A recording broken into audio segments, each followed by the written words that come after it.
There's growing unrest in western China. New protests have flared just days after more than 150 people died in clashes in Xinjiang's capital, Urumqi.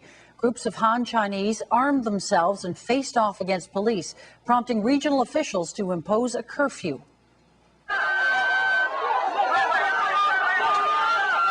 Elsewhere, Uyghur members of the Muslim minority protested mass arrests by police that happened on Sunday.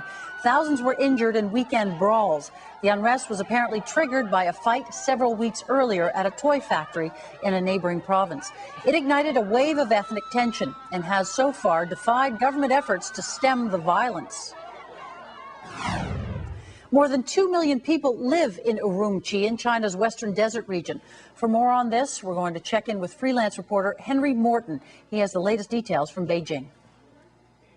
Yes, well, we're now hearing from Chinese media that a night curfew has definitely been imposed in Urumqi, the capital of Xinjiang province. This is the same Chinese media that only this morning was reporting to us that calm had been restored to the city. There was further unrest today. Colleagues of mine were witness to some of that unrest firsthand. They were part of a government-organised press trip around the city this morning. They were being shown wreckage of cars and burnt-out buses from the violence on Sunday when they were approached by 200 to 300 Uyghur women and children protesting against what they claimed had been the arbitrary detention of male relations. The army and riot police moved in fairly quickly, I'm told, to disperse that protest, but it took them a good 45 minutes to do so. A lot of anger still there on the streets. Ethnic Han Chinese also moving onto the streets later in the day to protest as well.